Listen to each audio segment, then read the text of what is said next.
Bonjour les amis, alors aujourd'hui je voulais parler un peu de l'intelligence artificielle car moi je l'utilise dans mes corrections pour faire un peu de l'analyse de texte, de bêta lecture et bon souvent c'est décrié, j'utilise un peu dans de nombreux domaines comme assistant mais pour en revenir à faut-il avoir peur de l'intelligence artificielle, le vrai problème c'est pas vraiment les gens qui ont déjà un passé, un vécu.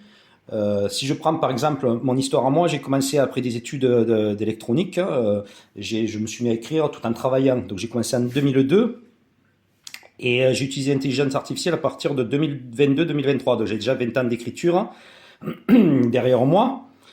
Et l'intelligence artificielle, c'est une aide, comme quand j'utilise Antidote. Mais en tant qu'écrivain, par exemple, au début j'écrivais plutôt des livres fantastiques. Et par la suite, je me suis mis à écrire des thrillers. Donc là, je n'avais pas de connaissances dans le domaine de policier, police scientifique, tout ce qui est lié au droit, à la justice. Donc qu'est-ce que j'ai fait pendant 10 ans à peu près, hein, j'ai regardé toutes les émissions, pratiquement tous les jours, toute la journée, de ce qui se faisait en police scientifique. J'ai lu énormément de thrillers. C'est peut-être des centaines de thrillers pour voir. Avant, j'avais commencé à écrire, mais j'ai commencé à lire pour comment on fait des gammes, en fait. Donc, qu'est-ce que j'ai fait? J'ai fait exactement comme fait une intelligence artificielle. J'avais déjà mon style, que j'avais commencé à écrire, et puis à côté, je regardais ce qui se faisait pour m'adapter, en fait, à ce qui est au moment, quoi, en fait, au thriller. Et qu'est-ce que fait l'intelligence artificielle? C'est exactement ce que fait l'intelligence artificielle. Elle se nourrit, elle lit, comme on fait des gammes, on s'entraîne, elle a ses bases là-dessus. Mais la grosse différence, c'est que moi, quand j'ai commencé, par exemple, à l'utiliser, j'avais déjà tout un passé. Donc j'avais lu tous ces livres, j'avais passé des heures et des heures à regarder des émissions, à me documenter. C'est-à-dire que j'ai à peu près fait 10 ans entre 2 et 3 heures par jour minimum de tout ce qui est police scientifique, euh, l'étude des tueurs en série, la psychologie, la psychocriminologie, en fait tout ce qui est les thrillers, l'étude des thrillers.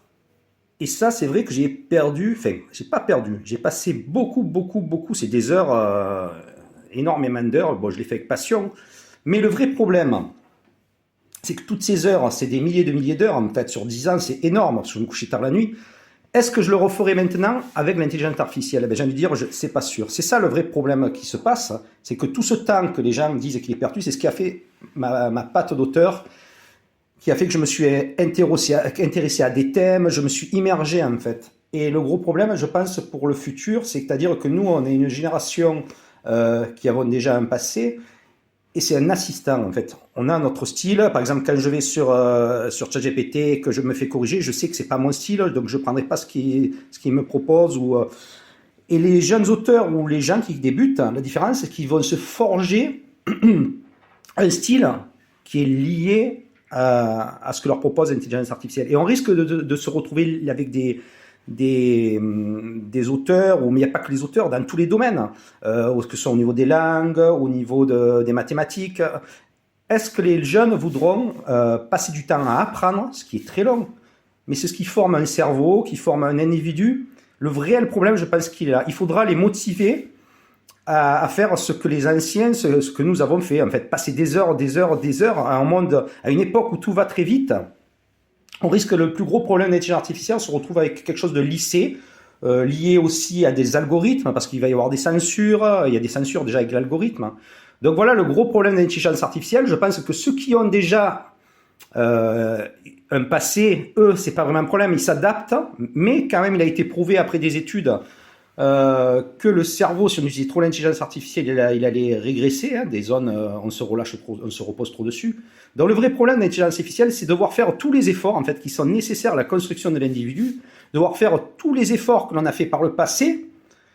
Il faudra quand même continuer à les faire. Et dans une époque où tout va très vite, pour la jeunesse, pour les personnes, ça va. En fait, c'est une perte de temps. Mais cette perte de temps, elle est nécessaire à la création d'un style, à la création d'individus. Voilà le gros problème, je pense, pour le futur.